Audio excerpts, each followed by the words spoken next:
millions say their faith is the absolute foundation of their lives. Yet in their day-to-day reality, they are constantly overwhelmed, scattered, and deeply anxious.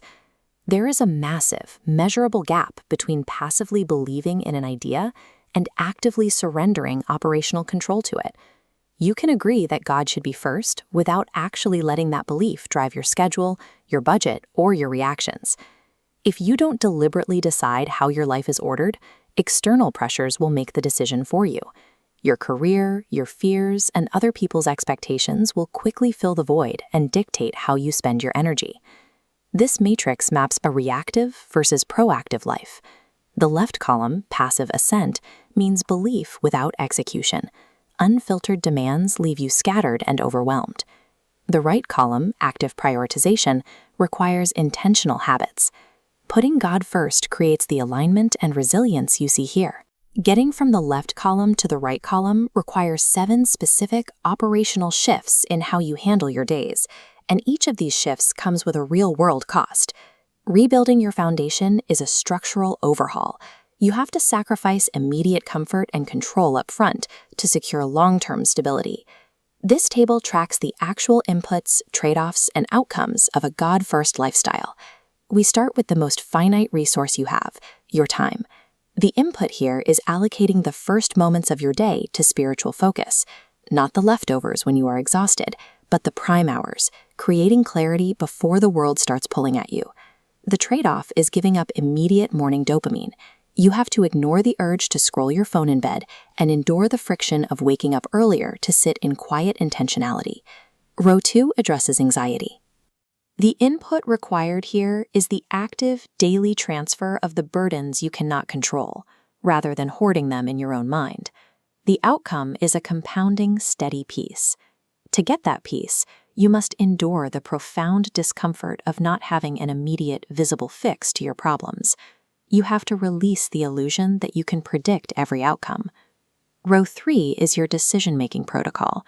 The input is implementing a mandatory pause. Instead of reacting to pressure, you stop to ask if a choice aligns with where God is leading you, resulting in far fewer decisions you regret. The cost is speed. You have to sacrifice the rush of immediate results and the approval of peers who demand fast answers from you right now. Achieving internal clarity and making wiser choices means accepting that we cannot perfectly micromanage our own lives. Once your internal habits shift, the friction moves outward. Operating with a new spiritual alignment will inevitably force a ruthless audit of your social circle. Returning to our table, row 4 is social auditing.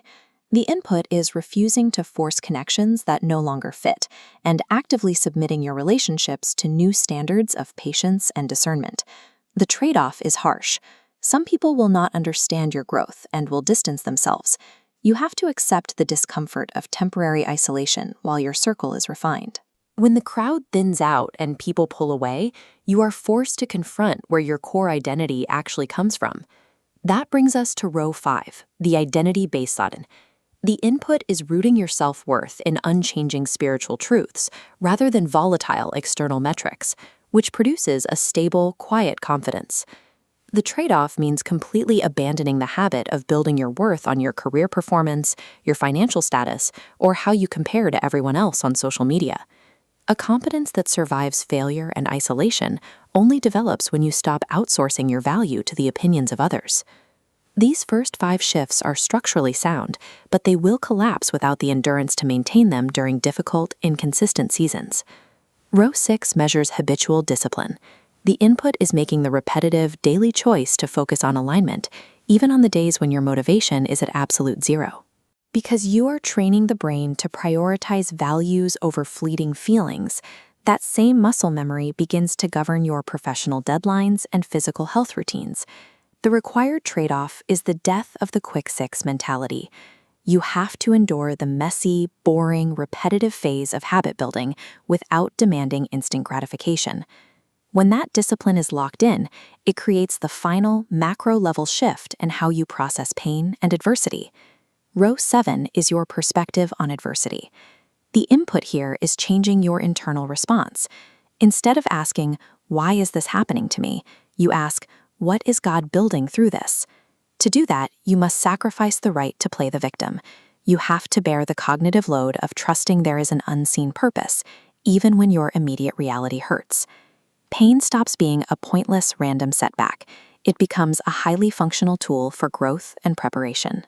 Choosing this prioritization doesn't delete your problems. It installs a specific methodology for processing obstacles, altering how you react to external pressure. This chart plots our 7 lifestyle shifts, measuring the daily effort they require against the practical impact they provide. If you are currently time-poor and anxious, look at the top left. Start with the lowest friction input, allocating your morning time. Securing that morning baseline provides the most immediate return on investment. It establishes a beachhead of clarity over your schedule before the chaos of the day can take over. If you are transitioning or feeling stuck in a career or relationship, focus on the top right quadrant, social auditing and establishing your identity baseline. The social friction and isolation you are feeling right now is a feature of this framework, not a bug.